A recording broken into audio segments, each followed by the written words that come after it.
Hey guys, this is Jeff Stanek with Figured Out Baseball. Got a great Figured Out Baseball podcast for you today with a young and exciting head baseball coach that I think is going to have some great stuff to share with us. We're being joined by Tanner Rockwell, who is the head coach at Southern Arkansas University Tech, a junior college in Camden, Arkansas. I'll give you a background on Coach Rockwell before we jump into questions with him, and hopefully I can pronounce everything correctly as we're going through here. He's from Heber Springs, Arkansas. He played his first 2 seasons in college at Arkansas Baptist College, a junior college in Little Rock, Arkansas. While he was there, he was a 2-time All-Region player and also won a Gold Glove in 2012. He finished at Arkansas Baptist as the all-time leader in hits, doubles, home runs, and runs scored on the offensive side, and also the all-time career leader in saves, which could be something we get into later, just being a two-way player and even recruiting those types of guys. He finished his playing career at the University of Arkansas Little Rock, where he was a 2-time all-conference player. He graduated from Little Rock in 2015. Took his first coaching job in college as a head coach, actually, in 2018. The spring of 2018 was his first year coaching in college. That was also his first year being a head coach.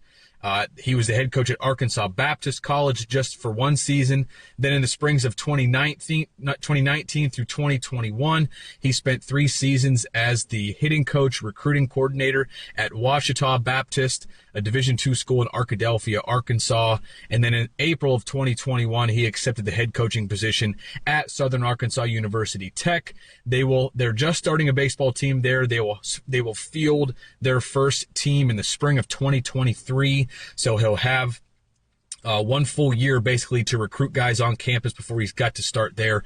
But really excited to have you on the podcast, Tanner, and appreciate you joining me. Absolutely. I'm excited.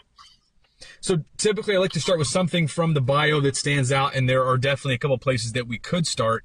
And certainly several things from the bio that I think we'll get into during the podcast. But the first one I'd like to talk about is just what it was like for you to take over a program that is starting a new baseball program at Southern Arkansas University Tech. SAU Tech, I believe, is what you all go by, the Rockets. I'd like to talk about just the decision-making process for you to take over at this school, why that was exciting for you, why you decided that, starting a program from scratch was the right fit for you, but also why you decided to go back to a junior college from a Division II. I know you played at a JUCO, why you decided to go back to that level as opposed to staying at the 4-year level. We'd like to talk about all that process for you. Right. So I think as far as going back into junior college, I think the biggest thing that was kind of that's a huge attraction for me is kind of the broad range of kind of guys you can get. I mean, there's so many, different selling points, especially with how, COVID's affected rosters and it's trickled down from, the highest level down to the lowest level, of college baseball, and just it's pretty much made it to where, just bottom line, the players got to be better to play at a better level.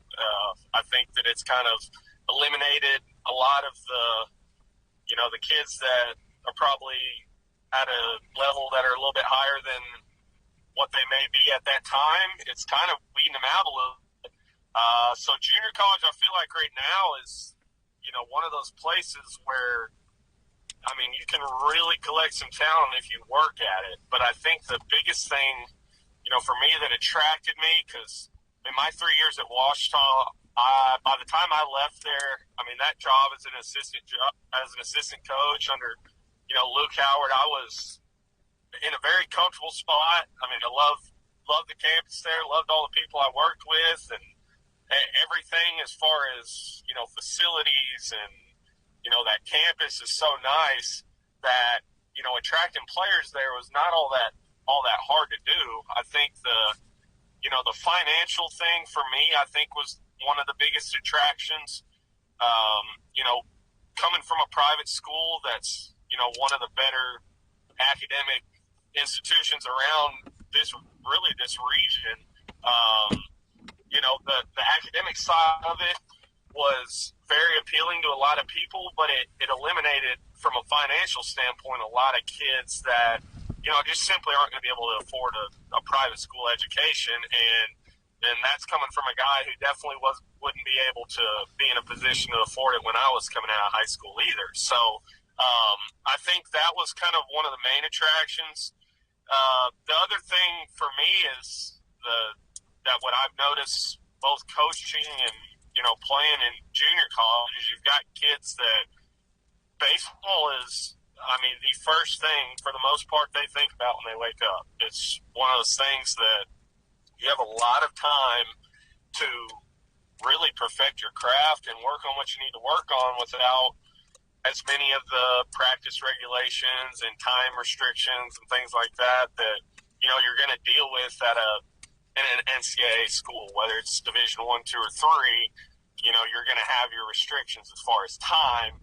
And for me, the development side of the game is kind of the most appealing thing for me, just in general, because really, as far as getting into coaching, I started off working at Prep Baseball Report when I got done playing, and that was kind of the first thought I really had of, staying in the game as far as on the other side of the ball, not playing, because I absolutely loved the scouting side of it, and I loved watching the kids progress and coming up through the years, and kind of grew fascinated with it, and really coaching kind of just found me as opposed to me, seeking out a job and and going and getting one.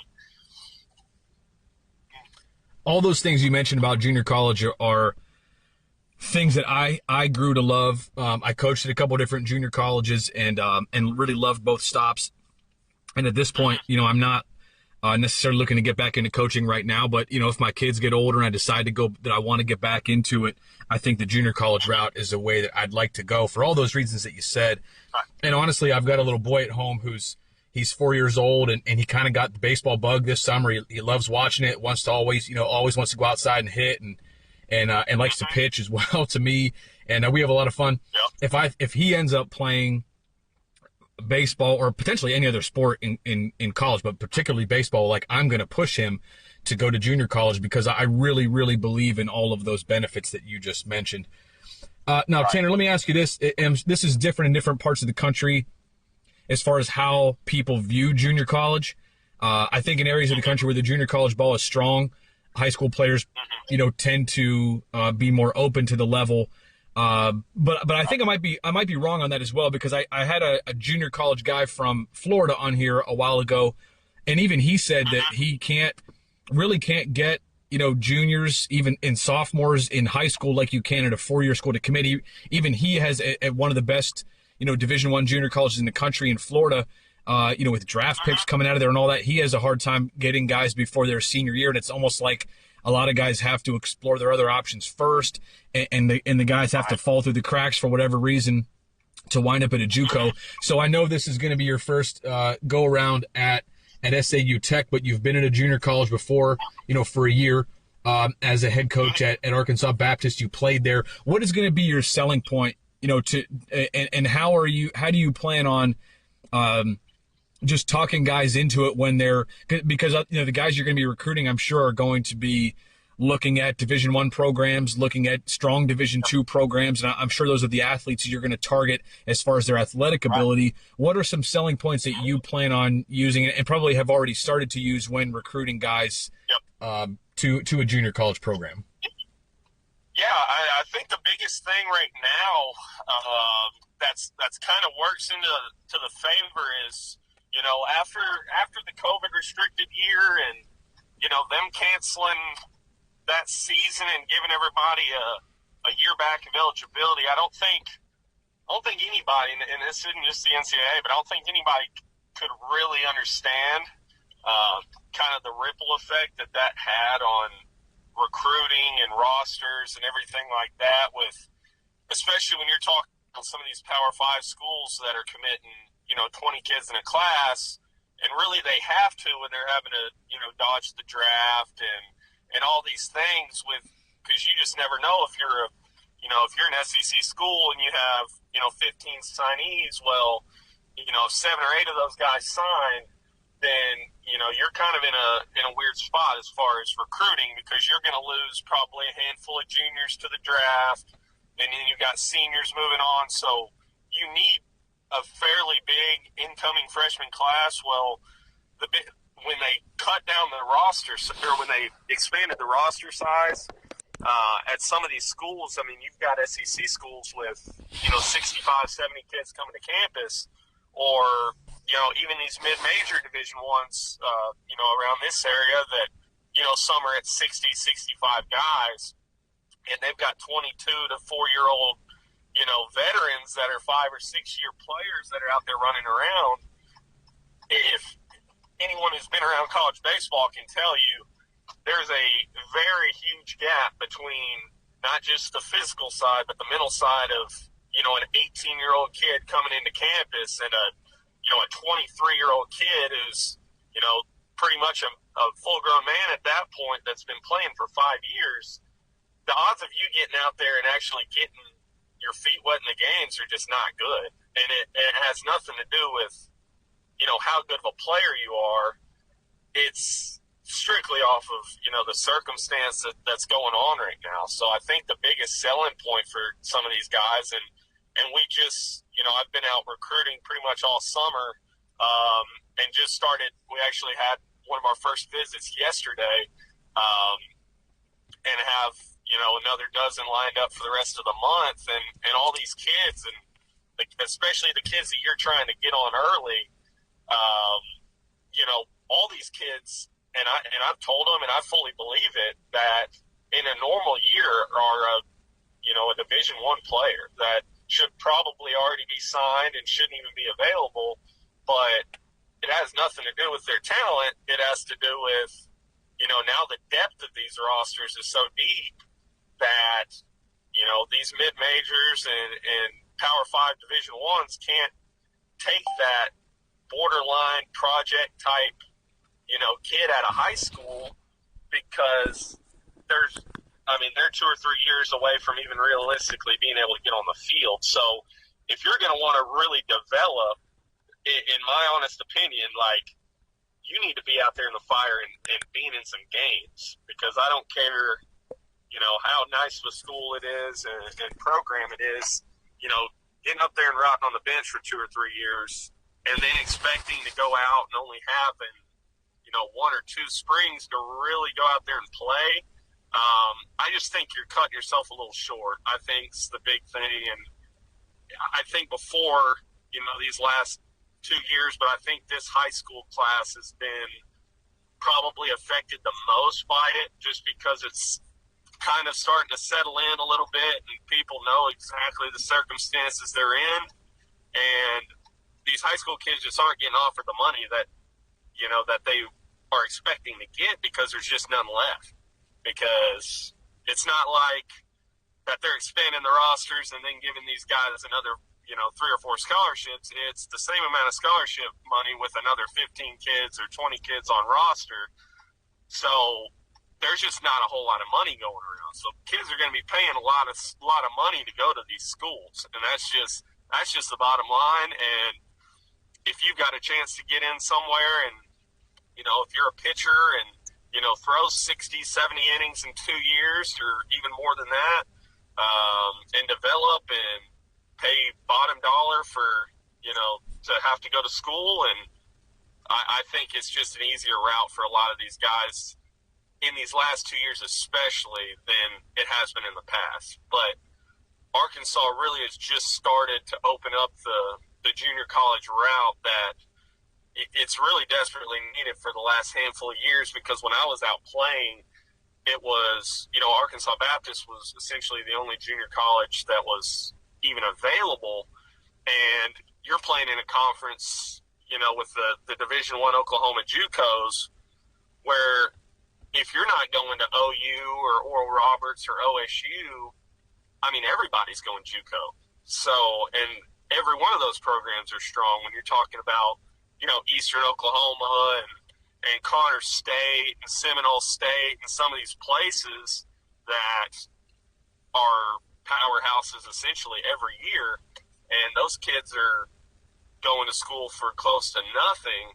They're able to get those, just missed it Power 5 type players out of high school. So opening up around the state, I think, is going to be good for everybody. And I think every coach around the area, whether it's the Division I guys I've talked to or two, or even the NAIA and Division III guys, everybody's going to benefit for it, because you're going to get a little bit more, finished product coming out with a little bit more experience, and you kind of know what level of player you're getting a little bit more. I talk a lot on this podcast with coaches that have junior college experience or that are at junior colleges about this level. And I hope people don't think I'm beating it to death, but I really think it's important for anybody involved with baseball, whether it's a coach of a youth team all the way through high school coaches, and especially high school and summer coaches who have their hands directly on guys that are, kids that are looking into making decisions, high school players. I think it's so important for them to be versed in what junior college baseball is really all about and how beneficial it can be when you go to the right program. I think that's a lot of the difficulty sometimes, is finding a program that you really believe in. Like here in Pennsylvania, there are only one that I can think of, one scholarship junior college baseball program in the state. There are some other Division III programs that do okay. No real powerhouses here. So a lot of players in this area, as a scout, I'm an associate scout, and I'll see uncommitted guys, and I'll try to talk to the kids and their parents about what they're thinking and what levels they're looking at. And I always talk about junior college. And I'll be honest with you, Tanner, it's rare for me to talk to any kid in Pennsylvania who is open to junior college. I'll even, give them my 10-minute spiel about these are the benefits of junior college and why you should go. And even after that conversation and saying that I coach at those levels and telling them about the talented players, like how talented my guys were and where they went after junior college, the great levels they went to compared to the options they had before junior college, they're still not, it's just so new to them and not something they've ever considered before, that it's like, it's in one ear and out the other. And it's a shame, because it's such a great level. And like you said, what's happening right now with rosters at every level is ridiculous. Not only the numbers, but I really thought that a lot of things would be straightened out by this year, by the 2021-2022 school year, just because I thought schools would say, okay, we have all these guys coming back, so we're going to recruit a smaller class to keep us like a normal roster size, but that really hasn't happened.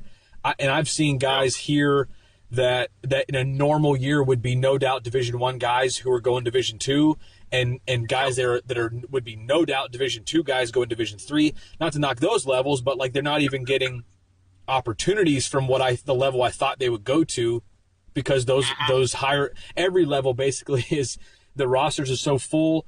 Like you said, they have basically 5 and 6 classes to create a roster from, rather than 4 years worth of guys. And it's just it's insane what's going on. And now more than ever, junior college looks like a great option. If you don't mind me asking, what sort of geographic region do you expect to pull from? And is where you will recruit, is that typical with junior college? Just trying to give people a better look at what junior college looks like. How far of a reach will you have as far as where you bring guys in from geographically?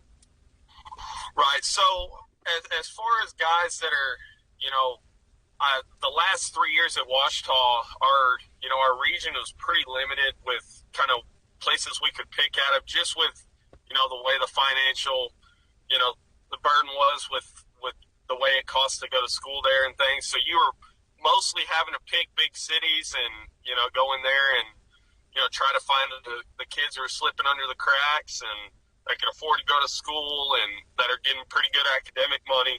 I think the biggest thing, especially that I've learned, now, just this summer is, as far as the region that you can recruit from, it's really up to the kid as far as they're willing to go away for school, because the financial, burden really isn't there. I mean, just for example, the place where I came from, the room and board alone was more than $2,000 more than our full tuition at the school I'm at now. So the kid that you're able to get is just night and day different from a just a circumstance standpoint than it has been the last few years. So your money, your scholarship money goes a lot farther.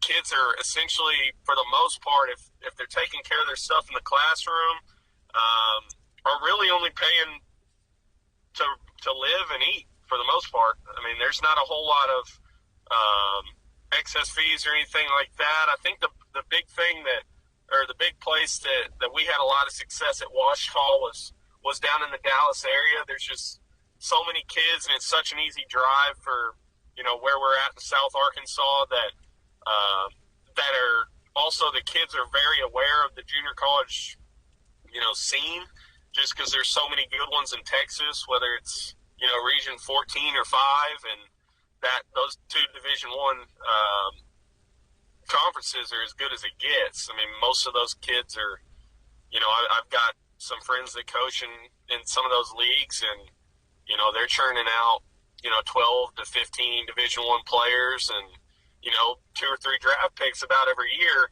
I think the biggest thing for people to fully grasp it is you've got to go out and actually watch some games. I think that's the biggest, disconnect with, level of baseball and, recruiting expectations and everything. Because, you'll talk to a kid and just spitballing here, but, you'll talk to a kid who's, a good roster guy who, has a chance to develop into, a good arm for you that, he may be 84, 85, 86 in high school, and everybody around him and, is telling him that he's a surefire Division I, pitcher and arm that's just going to go in there and get all these offers, when in reality, you go out there and watch a junior college game, and it's, you're talking some pretty high level of, from just the time playing, this was 20, I guess, in the 2 years that I played there was over a dozen pitchers drafted out of the league. And I joked about it, but I was serious about it when I got to Arkansas Little Rock, and the Sun Belt's a really good baseball conference. As far as the stuff, just from a velocity and stuff standpoint, the league I just came from was better from a stuff wise perspective than even when I got in the Sun Belt. The difference is the pitchability and guys being able to throw a few different pitches for strikes and use both sides of the plate and stuff like that. But I'll never forget our first conference weekend my freshman year. We played Eastern Oklahoma, and all 4 of their guys in the starting rotation were draft guys. And their game 3 starter was a guy from Oklahoma who his name was Cover, and made it to the big leagues and was a closer for the Nationals a year after he was drafted at Oklahoma State. It was a game 3. He was a game 3 starter. It was 93-96 in the first inning. So it's like, you can't tell. Yeah, if you've been around and watched a lot of baseball and have seen all these levels of baseball, which I've been fortunate enough to, have been around essentially every level at this point, at least at the, at the higher levels with, playing Division I baseball and playing Division I JUCO and coaching in Division II. It is what it is, but there is a gap in talent from each level, and it's real, and the speed of the game is different from each place. But I think from a junior college perspective, I think what people got to realize is that at the highest level of, the roster, like when you're seeing a game 1, game 2 in a good junior college, weekend series, you're seeing a very high level of baseball. And I don't think people that are not familiar with, the junior college scene, I think people in Arkansas will start getting a little more acclimated to it these next few years, with a handful of new junior colleges popping up. You'll see that that the level of player that you're getting is a high level player. So I think passing the information along to the kids and the parents to let them know that, it's not a, big flashy name maybe at the time, but from a baseball development standpoint, it's the right route for a lot more people than what they think. I think it's a big thing to pass along. I want to talk to you a little bit, Tanner, about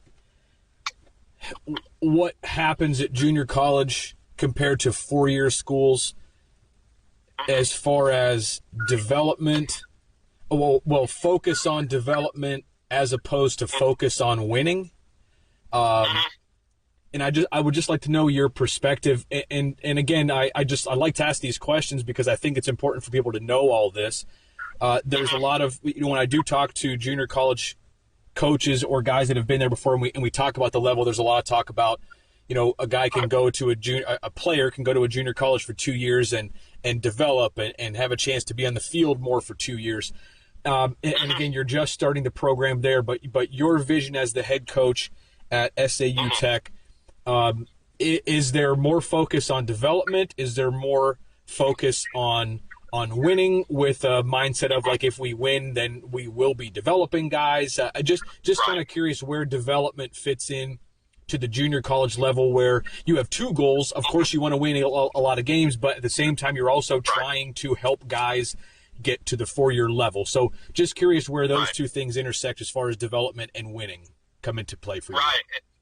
Yeah, and this has probably been the question I've been asked most since I've, taken over this job, and I've put a lot of thought into it. And we actually, I was on a visit with a kid yesterday, and we had this conversation, me and the kid's parent, is, there's a fine line and there's a right.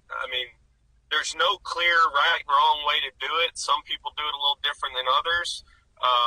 But, my vision when I took this thing over was, obviously I didn't take this job to lose. Like, it's my career kind of in my own hands. And the more I win, obviously, the more appealing it'll be to, move on in the profession and keep on coaching and keep moving up the ranks. But I think the biggest thing that, when you're talking about a junior college program, there's a level of, just putting a team together strictly to win games and putting a program together that's, winning games while also developing kids and pass them along to the school that, that they're a good fit at. You can't make, magic with, recruiting, especially with today's age and how I just think recruiting's a lot more, fine. There's a fine line with how much they could actually get as far as on you now. There's so many videos that get passed around, and the velocities and everything. They before they're going to give you a scholarship offer and want you to be a part of the team, they're going to do some background check on you, and they can do it pretty in depth now. So if you're a guy who's maybe a marginal Division I guy, you're probably not going to go play in the SEC off of a recruiting mishap or anything. Like, these guys do a good job at, what they're doing and make sure that they feel pretty good about signing these guys at a junior college. So I think the biggest thing for me is to have levels to the roster to where you're churning out kids to the level that they're deserving to be at. I want the kids to go somewhere that they're actually wanted and not just be a part of the roster, regardless of how it looks, for me, because as a coach and a program, it obviously looks great. The more kids you can send to Division I or some kids that can get a professional opportunity and things like that. But the development side of it for me is right up there with winning from a hierarchy standpoint of, importance. I think that getting your kids better and seeing what they were like when they got there and what they are when they leave is as good as anything, because there are some programs that are going to live and die with, Division I kickbacks, especially in 2022, 23 with where we're at with rosters like we've talked about. There's a lot of kids leaving school. I mean, there's 2,500 kids in the portal in mid-July. I have no idea what it's at right now, but with a month until first day of school, you've got 2,500 kids still looking for a program. It's pretty, you can get some kickbacks from other schools that you just kind of get them on campus. You don't have to do a whole lot of background work and just see how they pan out. But I think getting a good level of high school kids in, watching them grow and develop, having them get better under your tutelage, while also getting a few transfers in to plug and play right away. I think having a good mix is the best way to, balance out the program a little bit with, I want to have young kids in the program that, are under you for 2 years and get a lot better and get themselves in a better circumstance than when they came out of high school. But you also got to have, the high-level players to win. So whether that's getting a transfer from a Division I school or however you may do that, it's good to have, both levels of it, I think, in the program. I think it's the best way I can, advertise for it. I want to talk a little bit more about recruiting. And I'm, for the next couple questions here, we'll tie in your playing career a little bit. So you were a two-way player all through your whole career, if I'm not mistaken. You pitched at Little Rock as well, right? Mm-hmm. Okay, so you were Yes. a hitter. You hit and pitched at all 4 years in college. When you're recruiting, Coach Rockwell, and you can go back to your time at Ouachita as well, Ouachita Baptist. Do you like recruiting two-way players? Is there any advantage to being a two-way player? Do you like guys that are POs and maybe focus just on pitching, or would you prefer guys try to do both as long as possible? Is there any benefit to doing one or the other? And I'm going to ask that from the perspective of the high school player who maybe is being told at an earlier age than maybe he would have been asked 20 years ago, being asked pretty early in his career to give up hitting and just pitch. Do you like one or the other? Do you like guys that do both? Do you like recruiting guys into college that do both and maybe have a shot to do both, and then you just kind of see how it pans out? Or is that is that a kind of a rarity in today's game to pitch and hit in college? It's turned into kind of a rarity to have a guy that it kind of sticks for. But for me, coming in, I like him to do both as long as they can. It makes it kind of a headache to, assemble game or practice plans and stuff like that, just to, be conscious of their arm and their health. I'll be honest, though, I was not the most traditional two-way player that you've ever seen. I know most of my junior college career, I threw very little balls from, on the infield and pretty much just trained my arm as a pitcher. But I always had a very high level feel for just throwing the baseball. I could always throw it accurately from the infield, so I never really had to practice at it a whole lot, which it's great if you've got guys like that. A lot of guys are not like that, though. They need the reps and need to, have all those different throws and practice and stuff like that. For me, that kind of came natural for me. So I could pretty much practice on arm strength and, being able to keep my arm healthier in practice, and just felt confident, when a ball was hit at me, I didn't think a whole lot about it and could just throw it over to first, regardless if I was playing third or short. That part kind of came naturally to me. But from a recruiting standpoint for me, I think the biggest, attractive thing that I see in players is just being athletic. So more times than not, the kids who can pitch and hit and move around in the field and stuff like that, I'm interested because if you're a guy who can pitch and go out and play the field, that also probably means you can move around the field a little bit and play some multiple positions. It makes it pretty easy to find a spot for them somewhere, whether it's they may be a shortstop in high school and may play left field or second or third in college. but it opens up a lot of doors for you, because I think the hardest thing for me in recruiting, just from a personal standpoint, and is recruiting a guy who is, strictly a first baseman or strictly a third baseman, or, can only play one position in the field, because if it doesn't pan out, he's going to have a hard time getting out on the field. And that's just, and that goes back to, my playing days, my first year at Little Rock. We had a lot of talented guys, especially that played the infield. I came in as a shortstop. Our shortstop was a draft guy at Little Rock, so I kind of moved around and, played third, second, played a little outfield, but was also pitching in the back end of the bullpen. So, and this is the honest truth, I didn't know where I was playing at going into the weekend until I checked the lineup card.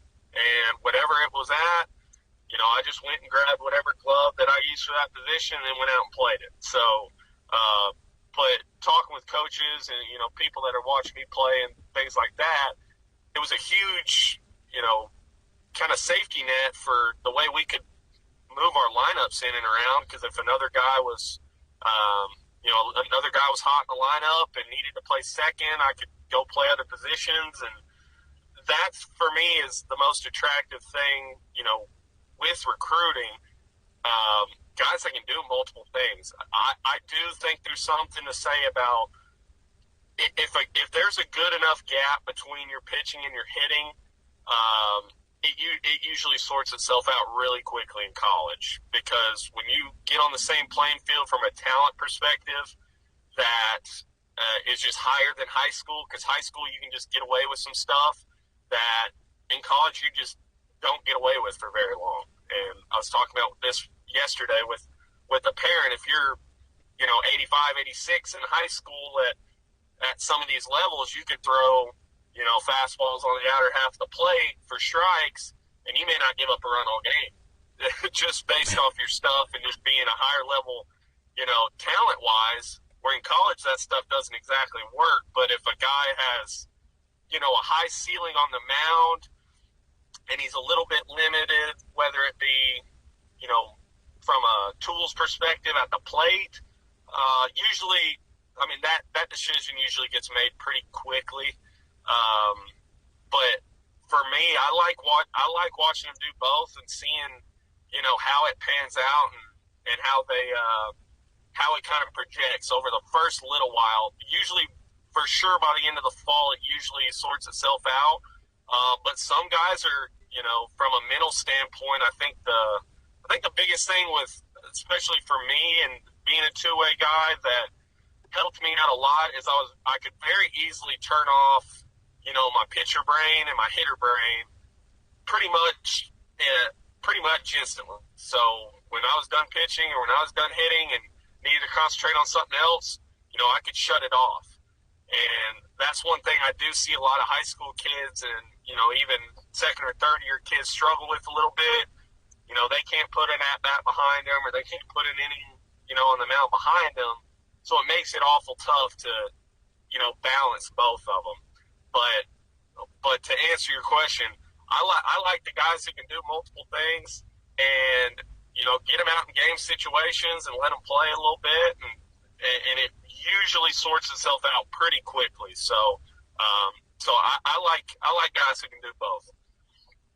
And you're right about one thing, especially that just being able to mentally do it and also put in the time, just like a switch hitter really needs to put in the time of two hitters, equal time from both sides of the plate to be able to be successful and continue to switch hit.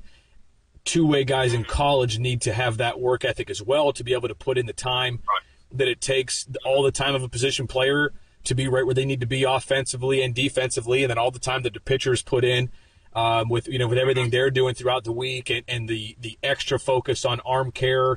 And once you get to college and you're playing every day, the importance of going to see the trainer, not because you're hurt, but just to stay healthy, really prehab type stuff. If you're just to kind of stay ahead of things. I think there's a certain work ethic there that, as much as the talent will sometimes really quickly dictate, okay, I'm going to be just a position player or just a pitcher. Sometimes that work ethic and the willingness or the unwillingness to put in the time, also sort of helps to sort itself out as far as what guys are going to do at the next level. Right. Just to continue to talk about kind of your what you did as a player and how that's transitioned into being a coach. You were a great hitter, really good offensive numbers for all 4 years that you were in school. And you're still, you're a young guy. And you were a very young head coach. You're still a young head coach with getting your second head coaching job. I'm curious for you, Tanner. You spent your last 3 years as a hitting coach, and I'm sure that you at least have a hand in the hitters, if not, coaching hitters at SAU Tech. I'm curious as to how being a young guy, when you talk about and think about and put a plan together to develop hitters, how much you use tech in any of your as a hitting coach in developing guys, how important it is to be versed and to use that stuff every day, as opposed to just the way that you've always hit. I know that when you were in school, there probably wasn't most of the stuff that's around now really wasn't around. So I'm curious as to how much you've adopted tech into being a hitting coach and developing guys, or if that's not much of what you've done and what you'll continue to do as a hitting coach. Just kind of curious if you don't mind talking about the tech side of things. Yeah, like you said, I mean, I'm not too far removed. I mean, my last year at Little Rock was 2015, and really until we got to my first year at Baptist, which was 2018. That's kind of when the hit track started coming around and some different tech things started to come around. And, for me, I love the instant feedback side of it. I think it definitely helps especially from a mental side of some of these young hitters, because I think, and this is what I've told everybody, the biggest difference between probably coaching in 2015 when I was playing and coaching now is all these kids have whatever information that they want, like any of their answers that they need or any of their questions they need answered, they pretty much have at the touch of a button. So anything they want to learn or figure out an answer about, or any statistics or numbers or whatever they want, I mean, it's all right there in their phone, and they can find it out pretty much instantly. So if you want to be a hitting coach, if you want to teach some of these guys, obviously having a good playing background and being able to show them how to do things and proving it works definitely helps. But you also have to be able to talk with these guys and really know what you're talking about, because they could fact check you in about 30 seconds and prove you wrong if they really wanted to, So if they start hearing a bunch of stuff that they don't think is true and start, looking it up and finding out that, you're feeding them something that's not the truth, they're going to lose trust in you. And that's just one thing that I think it's good on both sides, because the kids that are really passionate about hitting and developing and things like that they can figure out stuff so fast and be able to, research stuff. But it's also made the coaching side of it more difficult, because, anything that comes out of your mouth needs to be the truth, and because these kids can figure it out if they really want to. So from a tech side of it, I think having instant feedback and being able to prove some things work definitely helps. Statistics for me, I think a lot of people, put a lot of stock into it. Some people discredit and say stats don't really matter, and they simplifying it to just hitting the ball hard and stuff like that. It's all great on paper, but in today's date of, 2021 and 22, these kids want information. They just do. They want to see their swing on video. They want to see how things are working. They want to see a side-by-side comparison of them and, Mike Trout or somebody like that. It's just something that their generation craves. I mean, they need to see it. They need to see that it's working or have data to back it up. So I'm all for it. I think but the biggest thing that I try and preach to these guys is, when the game starts and when the ball gets dropped and, the first pitch starts coming in, the data and everything's got to go out the window, and you just got to go out there and compete, because I could care less, how hard you're hitting the ball, what angle you're hitting the ball, what type of swing plane degree-wise is coming into the pitch. When the game starts getting going, and you've got to figure out how to beat the guy on the mound, all that stuff's got to go out the door. So I think that's learning to, turn it on and off. Like you said, the mental side of it's so important that these guys got to be able to decipher between, the development side of practice, which I'm all for, needing some numbers, needing something to back up that what they're doing is working, whether it's exit velocity or, things like that, are proving that you're getting stronger and hitting the ball harder. That just gives that little jolt to these guys. And when you get in the game, throwing it out the window and seeing what actually works. So I think in today's age, you've got to be versatile with it, especially on the pitching side as well. I loved using, Rapsodo and stuff like that with our pitchers when we got to be around them at Ouachita, and I think those kids thrived off of seeing the numbers and, seeing the break and spin and velocity on their pitches at all times, and being able to, look back at it and see how everything was working. But from the hitter side of it, I think there's a fine line between using it a little too much and getting away with just the, getting in there and competing and figuring out a way to beat the guy on the mound, because there are a lot of good baseball players that are not going to blow your doors off with, exit velocity and things like that, that aren't going to show up on any type of technology that kids can really play. So there's still an old school way of, evaluating these guys and recruiting them as well. So I'm going to ask sort of a follow-up question to that then. When you're recruiting hitters today, guys who have all this data available to them, is there anything that you can point to that you think has sort of across the board, maybe is I don't want to call it a flaw, but maybe something that you think a lot of hitters at the high school level are doing that you wish they were better at, or something they're not doing? Like, is there one thing across the board that you feel like is maybe that you wish most hitters were doing better, whether that's, something to do with their, maybe base running, or maybe just understanding how, what it takes to win a game. When like you said, when the first pitch is thrown, sort of all that data goes out the window, and you just have to compete and produce. Is there one thing that you think today that a lot of hitters aren't very good at that you wish they were better at when they get on campus with you? If there maybe is one or two things that you could point to. Right. Yeah. I think the biggest thing for me that have stuck out so much going out and watching games, and there's two things. I think there's one thing offensively and one thing defensively that have stuck out hugely to me since my time in coaching.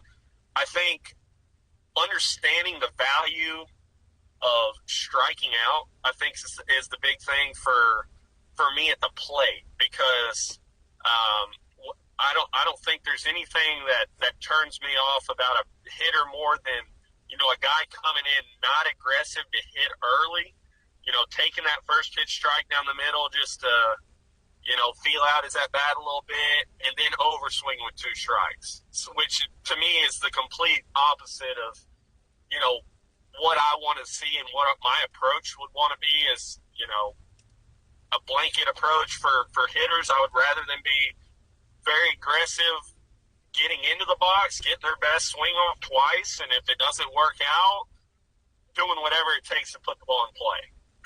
Because the biggest thing that people, I think, forget about this game especially is, putting the ball in play and putting action on the defense has always proved to work. There's very few teams out there that you go out there and watch them, take infield and go through a whole game where they're not booting or throwing a ball away, once or twice a game. It's just hard to find, especially at the college level. We always talked about the team that put the most pressure on the defense is always at the advantage. Obviously, you still got to pitch and play defense yourself, but being able to really put the ball in play is a perfect example of that. And two teams that I absolutely, could watch on loop every day of my life offensively this year. Perfect example was Mississippi State and Arizona. Those two teams offensively were as good as, I've probably seen in the last handful of years, just from putting pressure on the defense, putting the ball in play hard without a whole lot of, empty outs, just hitting the ball straight up in the air or striking out a lot. Like Mississippi State might have been the best I've ever seen at just putting pressure on somebody, like making it a personal goal to not strike out and taking it personal. I think they may have done a better job of it this year than any. Just from an offensive standpoint, it helped that they had as good a pitching as they did. That obviously made them very tough to beat, especially in a ballpark like they play in the College World Series. But it shows up big time in college baseball, especially in the the middle levels of it. There's going to be some errors out in the field. There's going to be some misplays pretty much every game. So I think putting the ball in play with two strikes is a skill that I think hitters across the board, I think, need to value a little bit more in today's game. And on the defensive side of it, really being able to throw the ball accurately.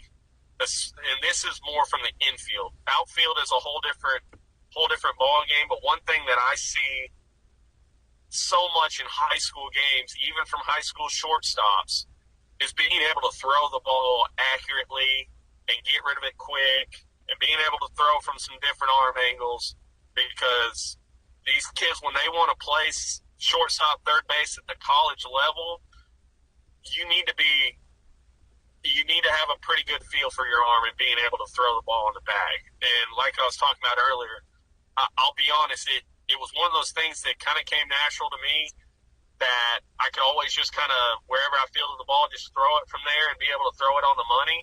But kids today, I think, need to value that a lot more than the arm strength of it and being able to, crow hop and throw it 88 across the diamond in a showcase and stuff like that.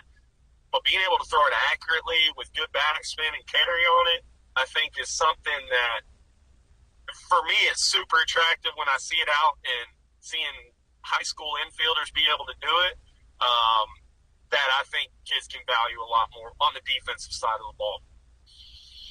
Man, I could not agree with you more on both of those things. And just to touch on both, the two-strike approach thing and putting balls in play, it was amazing to watch the College World Series and even the playoffs, the regionals, the super regionals, and even those levels of teams. If you just put the ball in play, just things happen. It's not only just errors, but, there are times when, a double play ball, just by running hard doesn't end up being a double play, or just putting a ball in play can move a guy over that turns into a run later. Or if nothing else, just maybe makes the pitcher throw some extra pitches and gets a starter out of the game early or whatever. There's so many things that are beneficial to just putting the ball in play.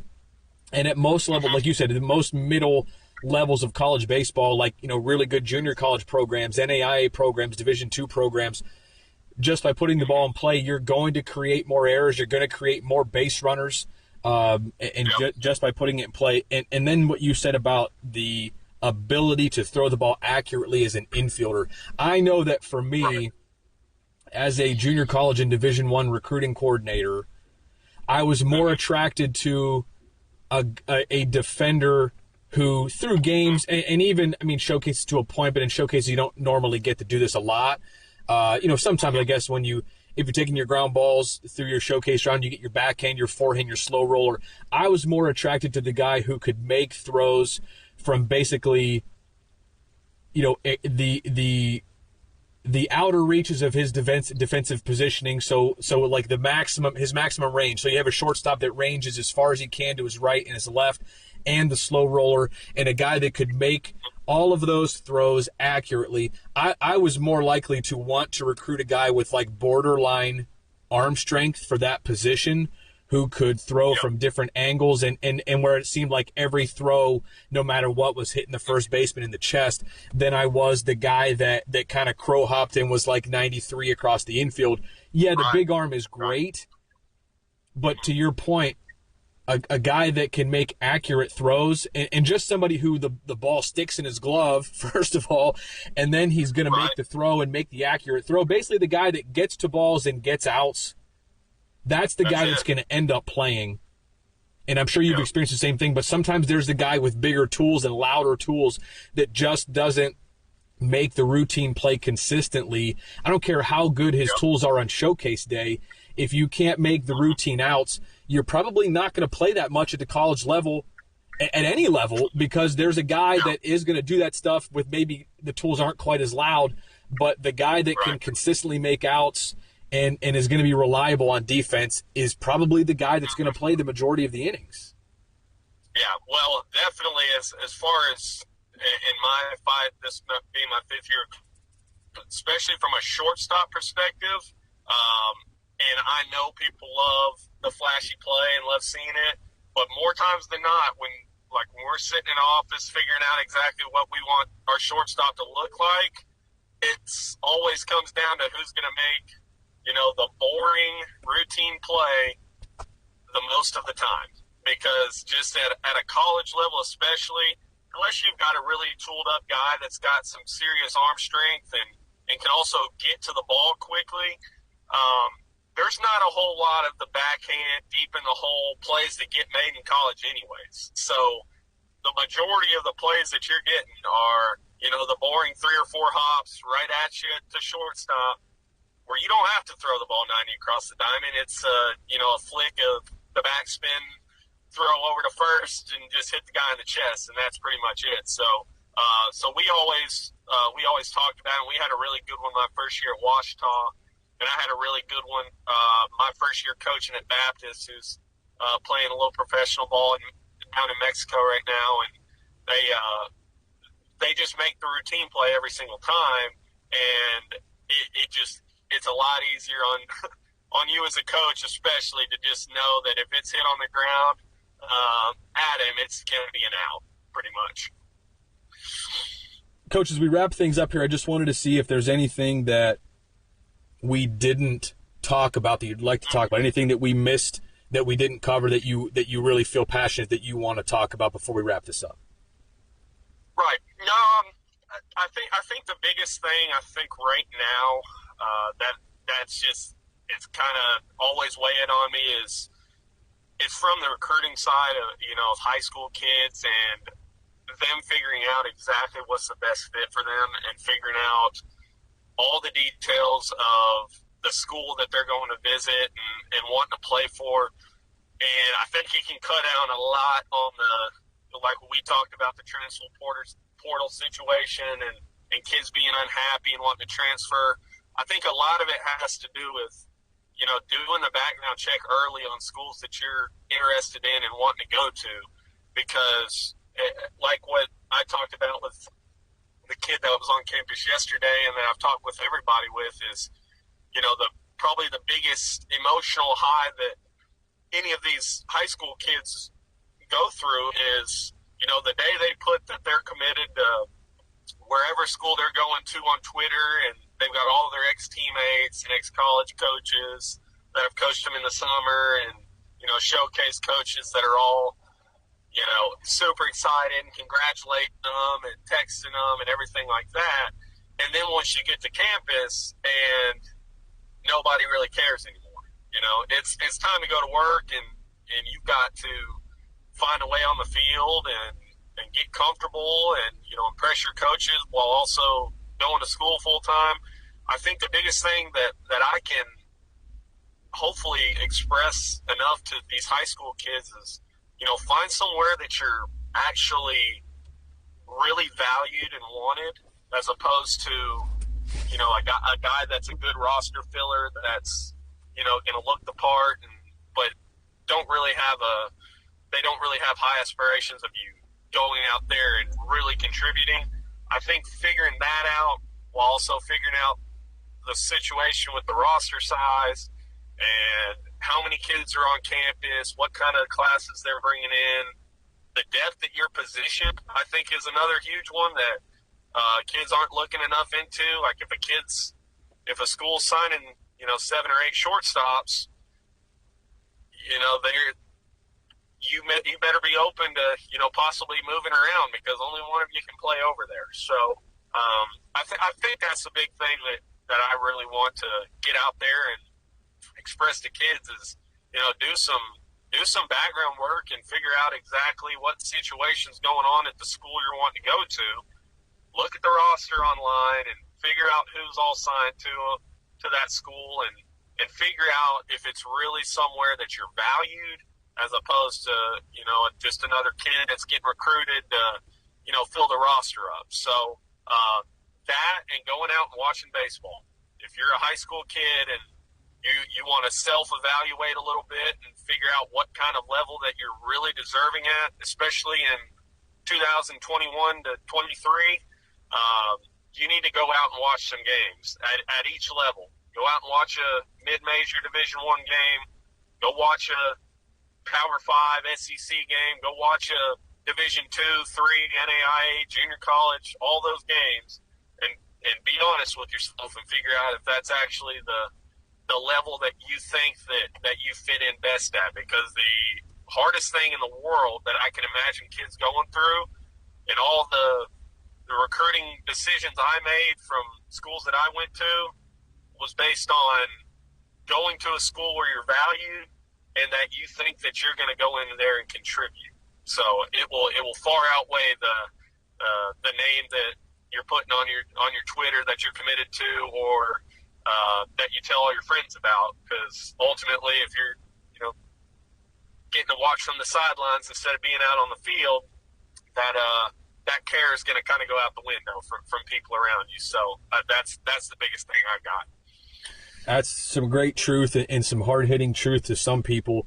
Is there any way that you would suggest that we do that? If you can maybe wrap this up and, in a short answer, if there is one, is there any way any advice you would give a prospective student athlete who's looking at schools to be able to make that good decision other than not making a really quick decision based on the name that'll be across the front of your chest? Obviously, guys a lot of times get offered by a big school and it's like immediately they'll commit because like you said, they get to tell their friends that they're going to that place and they get to put on social media that they're committed to this place. Is there any advice you would give of how to find the right fit other than just taking the time to look into things that are actually important to you and deciding whether or not you're getting that at the place that's at whatever schools you're looking at? Right. I think the biggest thing going into recruiting and finding a place that fits, I think, is first off coming up with a few checkpoints of what you've got to be honest with yourself and figure out what you're looking for. I mean, if you're just looking for the name on the front and going to a big school and enjoying your time going to school, and that's the biggest draw that you have to a place, it's going to be hard to turn down one of those offers that looks really good on paper and have all the resources in the world and everything like that. But I can't express enough that elements who wants to continue playing professionally and stuff like that, somewhere that you're expected to at least fight early on in your years there, it's going to be really hard to develop to be that type of player while not being out in the fire and experiencing some games. I think that's the biggest thing I tell guys about junior college is, by the time I got to Arkansas Little Rock, I had been in every situation that you could possibly imagine, whether it's, on the mound or at the plate, trying to figure out how to beat somebody. It's really tough to be be able to find that and having something to go back to and reference when you've never been in that situation outside of, inter squads or fall World Series and stuff like that. So if you're wanting to develop as a player the most, because ultimately if you're wanting to play past college, you've got to get to a certain point and have a certain type of resume that, a pro scout's going to be able to come and put their name on you and pass that along to whoever their supervisor is. It's going to be real tough to do that in a very small sample size with your career. So being able to get out there as much as you can and compete while also developing at a good level, I think is always going to trump the name on the front of the jersey and the name of the program and whatever they can offer you from a just a materialistic standpoint. Because when it comes down to it, it comes down to your development as a player and you being able to perform in a game like setting. So getting out there and somewhere that you're going to play and that you're valued and that the guys are really wanting you, I think will always be at the top. This has been great. This is Tanner Rockwell, everybody, who's the head coach at Southern Arkansas University Tech, a junior college in Camden, Arkansas.